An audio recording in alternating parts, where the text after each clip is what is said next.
Okay, మానవతరాయ్ గారు, ఇక్కడ ఈ ఎన్నికలో మీకు పాజిటివ్ రిజల్ట్ వచ్చేటువంటి అవకాశం లేదు కాబట్టి వైఫల్యాలు అని చెప్పుకోవడం కన్నా కూడా ఇలా సానుభూతితో గెలిచారు, అందుకోసమే ఈ ఏడుపు, ఇక్కడ ఈ సెంటిమెంట్ రగులుస్తూ ఎలా అయినా గెలవాలని బీఆర్ఎస్ ముందుకెళ్తోంది అన్నటువంటివి మంత్రులే చేయడం అనేది కూడా ఒక విధంగా విమర్శనాత్మకంగా ఉంది. ఏంటి మీ సమాధానం? ఇప్పుడు మంత్రాలకు చింతకాయలు రాలుతాయా? అట్లానే కన్నీళ్లకు ఓట్లు పడవండి. కాలం మారిపోయింది.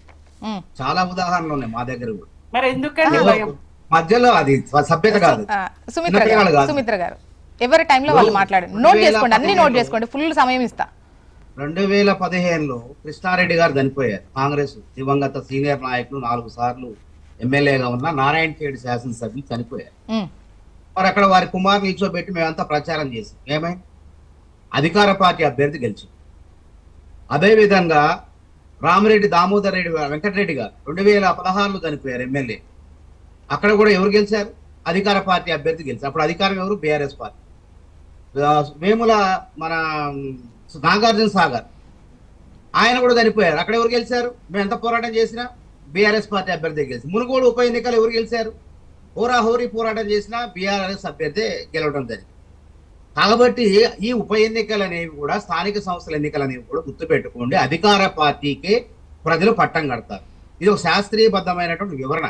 ఏదో గుడ్డిగా మేమే గెలుస్తాం అని చెప్పడం కాదు. అదేవిధంగా ఎన్నిక కంటోన్మెంట్ ఎన్నికలే పునరావృతమైంది.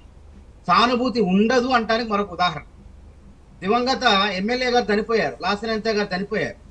చనిపోతే ప్రజలు ఎవరు పట్టం కట్టారు? అధికారంలో ఉన్నటువంటి అభివృద్ధి చేసే పార్టీకి, కాంగ్రెస్ పార్టీకి, రేవంత్ రెడ్డి సర్కారుకు, కాంగ్రెస్ ప్రభుత్వానికి పట్టం కట్టారా లేదా? అందుకే నేనేమంటున్నా, ఉత్తగా ఏదో వితండవాదం గాల్లో మాటలు వదిలినట్టు కాకుండా ఒక శాస్త్రీయబద్ధంగా చెప్పింది. కాబట్టి అంటే మానవతరాయ్ సార్, ఇక్కడ ఓకే అవకాశాలు, ఆ క్వశ్చన్ కూడా నేను వేశాను. ఇప్పుడు కాంగ్రెస్ కు సంబంధించి అధికార పక్షం కాబట్టి ఈవెన్ ఎమ్మెల్యేలే మారుతున్నప్పుడు ప్రజలు ఆలోచించారా కాంగ్రెస్ వైపు చూసేటువంటి అవకాశాలు అవి ఉంటాయి కొన్ని అని? అది ఒకటైతే ఇక్కడ ఆ ఏడుపును కూడా ఒక విధంగా చెప్పాలి అని అంటే సెంటిమెంట్ తో ఓట్లు రాబట్టేటువంటి ప్రయత్నం, ఆ లోటు ఆవిడకే తెలుసు. ఆ సందర్భాల్లో ఆ సెంటిమెంట్ అనేది రాజకీయంగా చూడడం ఎందుకు, అటువంటి మాటలు మాట్లాడడం ఎందుకు అనేది ఇక్కడ కూడా ఏడ్చారండి. కానీ అక్కడ రఘునందన్ రావు గారు గెలిచారు. అందుకే నేను ఏమంటున్నా, మంత్రాలకు చింతకాయ ఓట్ల కోసమే ఏడుస్తున్నారు అనేటువంటి మాట కరెక్ట్ కాదేమో అని. ఎందుకు కరెక్ట్ కాదు? కాలం మారిపోయింది. ఒకప్పుడు రాజకీయాలు కాదు, సిద్ధాంతాలు కాదు. ఎవరు ఎటున్నారో అర్థం కావట్లేదు. ఆ సిద్ధాంతాలు పోయి ఆ సానుభూతులు కూడా లేవు. ఒకప్పుడు ఏకగ్రీవంగా ఎన్నుకునేది, ఆ యొక్క ఏకగ్రీవంగా ఎన్నుకునేటువంటి అంశాన్ని పక్కన పెట్టించిందే కేసీఆర్ గారు. దాని తర్వాత జూబ్లీహిల్స్ ఎన్నికల్లో పీజీఆర్ గారు చనిపోయినప్పుడు అందరూ ఏకగ్రీవం చేద్దాం, లేదు మీ అభ్యర్థులు పెడతామని ఎన్నిక తీసుకొచ్చారా లేదా? కాబట్టి కాలం మారిపోతుంది. కాలానుగుణంగా మనం కూడా మారాలి. ప్రజలు ఏం కోరుకుంటారు? మా నియోజకవర్గాన్ని అభివృద్ధి జరగాల, మా నియోజకవర్గంలో ఇది రావాలా. గత 10 ఏళ్లలో బీఆర్ఎస్ హయాంలో జూబ్లీహిల్స్ లో ఒక ప్రభుత్వ కార్యాలయం లేదు. మా నియోజకవర్గం ఎక్కడో దిశపోయి కట్టారు. కాబట్టి ఇప్పుడు ఏం చెప్తున్నా, నేను ఒకటే అంటున్నా, తెలంగాణలో మొత్తం వాళ్ళు చేయని మొత్తం మేము చేసినాం.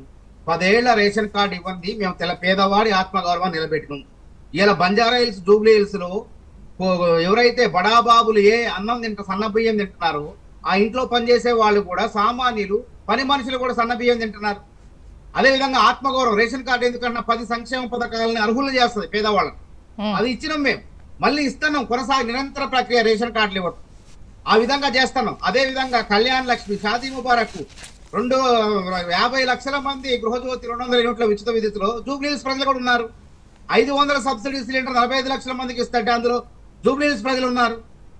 ఎక్కడ కూడా రాష్ట్ర ప్రభుత్వం వెనక్కి పోట్ల సంక్షేమ పథకాల విషయంలో. అందుకే నేనేమంటున్నా, ఇంటింటికి 10కి పైగా సంక్షేమ పథకాలు.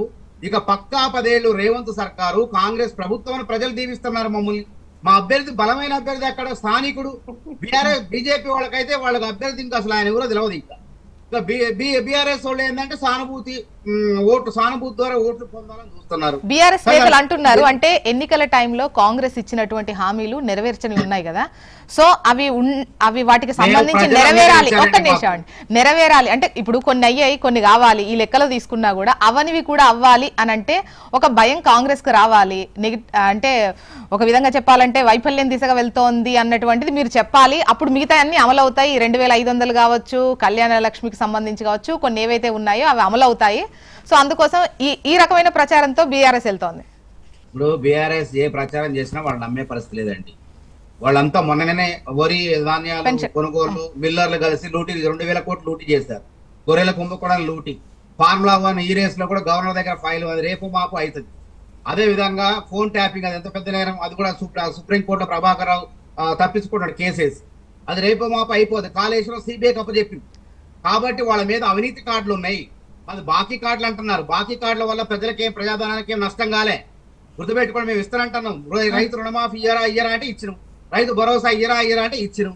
మేము ఇవ్వాల్సిన ఏంది, మహిళలకు 2,500 ఇస్తానంటున్నాం. అదే విధంగా ఆసరా పెన్షన్లు పెంచుతానంటున్నాం. ఇక మేము అన్ని చెప్పి చేస్తున్నాం. విధ్వంసమైనటువంటి ఆర్థిక వ్యవస్థను గాడిలో పెట్టేందుకు రేవంత్ రెడ్డి సర్కారు అహర్నిశలు శ్రమిస్తూ పనిచేస్తుంది. అభివృద్ధి ఎక్కడా కూడా కుంటు పని ఇవ్వట్లేదు, అవినీతికి ఆస్కారం ఇవ్వట్లేదు. ఒక్కొక్క దాన్ని ఒక్కొక్క సంక్షేమ పథకాన్ని కొనసాగించుకుంటూ ముందుకు పోతున్నాం. వాళ్ళేమో డబుల్ బెడ్రూమ్లు కడతా అని చెప్పి ఆశ పెట్టి ఊరించి ఓటు దండుకున్నారు. వాళ్ళు డబుల్ బెడ్రూమ్లు పేద పేదలకు కట్టలేదు, కానీ వాళ్ళ కార్యాలయాలు ఢిల్లీలో ప్రతి జిల్లాలో అంగరంగ వైభవంగా కట్టుకున్నారు. కానీ మేమేం చేసినాం, 2 ఏళ్లలో 4.5 లక్షల ఇల్లు వీళ్ళ గ్రామాల్లో పూర్తయింది. సరే జూబ్లీహిల్స్ లేకపోవచ్చు, ఎందుకంటే నగరంలో రాజు గృహకల్ప ద్వారా దాని వేరే కార్యక్రమం ఉంది. కాబట్టి పోదాం, ఎక్కడికైనా పోదాం, మాకు భయమే లేదు. ఒకసారి గుండె మీద చేసుకొని పెట్టుకోండి. ఈ మాటలతో, ఉత్తుత్తి మాటలతో ఈ ఓట్లు రాలవండి. ప్రజలు అభ్యర్థిని చూస్తారు, బలవంతుని చూస్తారు, పార్టీని చూస్తారు, ప్రభుత్వాన్ని చూస్తారు. ఈ ప్రభుత్వంలో అధికారంలో ఉంది కాబట్టి ఈ ప్రభుత్వానికి ఓటేయటం వల్ల మాకు అభివృద్ధి జరుగుతుందని ఆలోచన చేస్తారు. కాబట్టి 100కు 100% కంటోన్మెంట్ ఎన్నికల ఫలితాలే జూబ్లీహిల్స్ లో పునరావృతమైతే ఎవరు ఎన్ని చెప్పినా సరే ప్రజలు మాత్రం నమ్మరు. వీళ్ళ యొక్క ప్రచారాన్ని, దుష్ప్రచారాన్ని తిప్పి కొడతారు ప్రజలు. చూడండి, మళ్ళీ నవంబర్ 14 తర్వాత 14 సాయంత్రము ఫలితాలు వచ్చిన తర్వాత మళ్ళీ డిబేట్ పెట్టండి. మీరు పెడదాం, ఖచ్చితంగా పెడదాం. ఓకే.